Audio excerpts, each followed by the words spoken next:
조갑제 TV 시청자 여러분 안녕하십니까. 2023년 10월 9일 새벽 3시 30분입니다. 지금 이스라엘과 하마스 사이의 이 전투는 공식적으로 이제 전쟁이 되었습니다. 어제 이스라엘 강요회의가 공식으로 선전포고를 했습니다. 가자 지구를 장악한 하마스를 상대로, 원래 이 선전포고는 국가와 국가 사이에 하는데 하마스는 무장단체지 국가가 아닙니다. 그런데도 네탄야후 수상은 이번에는 근원적으로 이 문제를 해결해야 되겠다라는 생각으로 선전포고를 하고, 아마도 가자 지구로 병력을 들여보내 가지고 철저하게 가자 지구를 장악하고 있는 하마스의 지휘부를 완전히 제거할 생각인 것으로 보입니다. 그럴 수밖에 없는 것이 지난 이틀 동안에 벌어졌던 이 전투 상황이 완전히 그 규모가 전면전 수준입니다. 현재 이스라엘의 사망자, 그러니까 민간인과 이스라엘 군인들의 사망자 수가 700명을 넘었었다고 합니다. 이틀 동안에 이스라엘 사람들이 700명 이상 죽은 것은 1973년 제4차 중동전쟁 때도 없었던 일입니다. 제4차 중동전쟁 때는 기습을 받아서 이스라엘이 고전을 하기는 했지만 한 보름 동안에 이스라엘 군인 전사자는 약 2,500명이었습니다. 그러니까 하루에 죽은 걸로는 최다 인원이 죽은 겁니다. 그런데 이 숫자가 지금 늘고 있습니다. 특히 많이 죽은 행사가 있습니다. 거의 들판에서 뮤직 페스티벌을 벌이기 위해서 아마 수천 명이 모여 있었을 겁니다. 그걸 하마스 조직원들이 덮쳐가지고 무차별 사격을 하고 인질로 끌고 가고 했는데 거기서 아마 수백 명이 죽은 것으로 보입니다.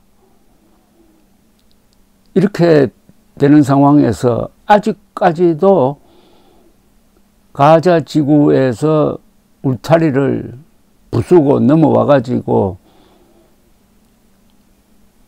이스라엘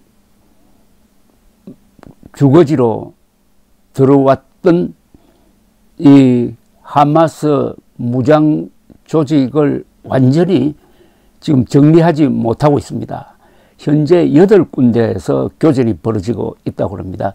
지금까지 이스라엘 군이 사살한 하마스 조직원의 숫자가 한 400명 된다고 합니다. 이들은 아마도 인질을 붙잡고 이스라엘 군대와 교전을 했을 것으로 보입니다. 아마 인질들도 많이 죽었지 않느냐 하는 생각이 드는데, 거지 군대로 알려져 있었던 하마스가 세계 최고의 전력을 가진 이스라엘을 상대로 이렇게 끈질기게 싸우는 걸 보면은 이들의 그 사생결단하는 그런 투지가 보통이 아닌 것 같습니다. 이 종교적 신념으로 무장한 군대가 가장 무서운 군대입니다.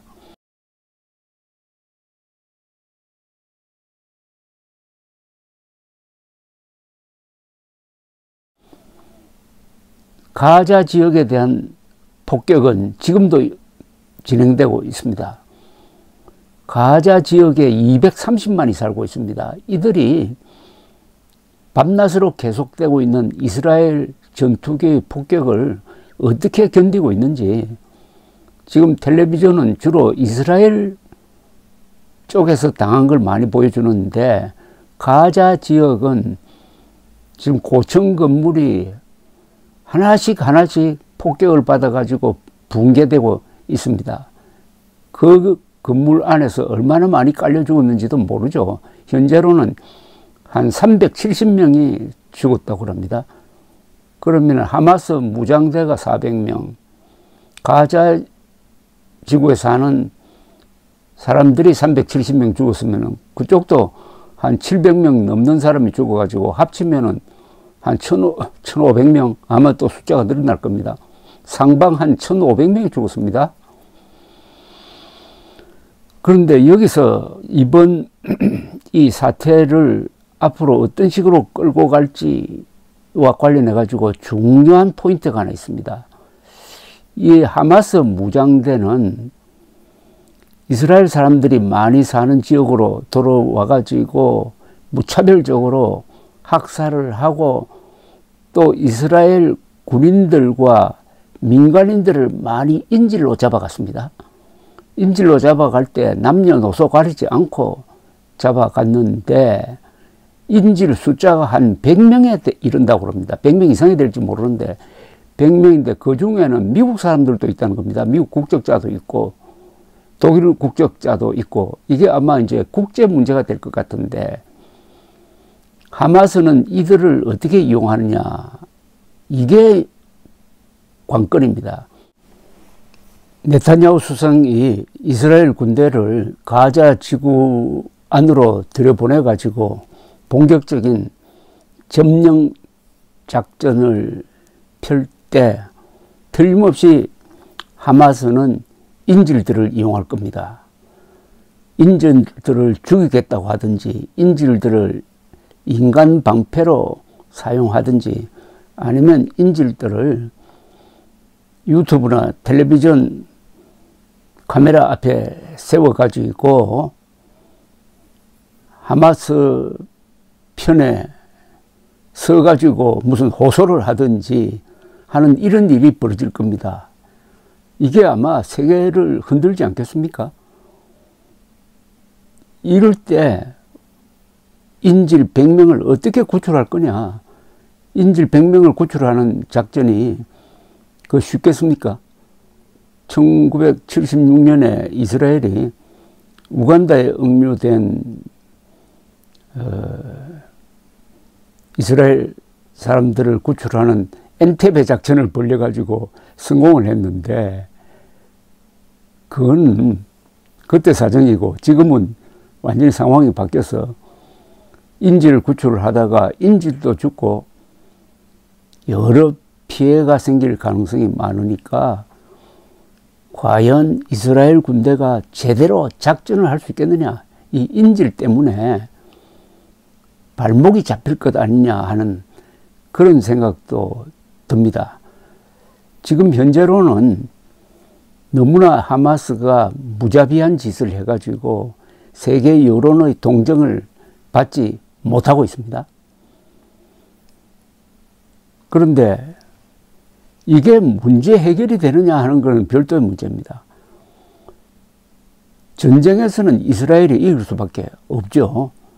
그런데 전쟁에 이겨서 이스라엘이 가자 지구를 직접 통치할 수가 있느냐? 여러 가지 법적 문제가 생길 겁니다. 그러면 다시 철수한다? 그러면 다시 하마스가 조직을 갖출 것이 틀림없습니다. 또 이란이 적극적으로 응원을 할 겁니다. 과연 이 문제를 전쟁으로 해결해야 되느냐? 아니면 정치적으로 해결해야 되느냐? 근데 정치적으로 해결하려면은 상호 존중이 필요한데 하마스는 이스라엘도 마찬가지고 서로를 인정하지 않습니다. 서로를 말살하려고 합니다. 이렇게 되면은 대화가 안 되는 거죠. 지금 가자 지구에 살고 있는 200만 명의 팔레스타인 사람들은 그 조상 때부터 팔레스타인 지역에 살던 사람들인데 이스라엘 정착민들이 와서 밀려서 거기까지 온 사람들이니까 얼마나 악에 받쳐 있겠습니까? 더구나 지금 이건 일종의 세계에서 가장 큰 야외 감옥이란 말까지 나돌고 있습니다.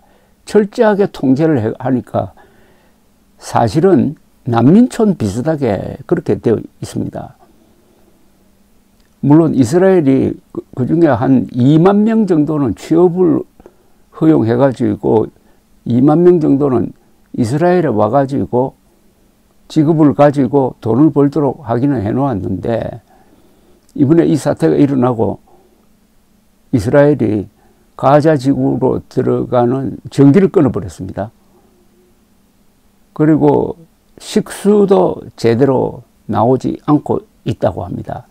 이런 곳에서 원한을 품고 230만 명이 수십 년 동안 살고 있다 하면은 그 사람들의 생각은 어디로 흐르겠느냐. 이걸 생각을 해보면은 결국은 이게 정치적으로 해결돼야 되는데 원론적으로는 그렇지만 무슨 뾰족한 방법이 있느냐 하면은 방법이 없는 거죠. 그래서 악순환이 계속되고 네타냐후가 압도적 군사력을 가지고 있지만은 작전에는 성공하겠지만은 평정에는 성공하기가 어려울 것이다. 막 그렇게 일단 정리를 해두고 계속 한번 지켜봐야 되겠습니다. 감사합니다.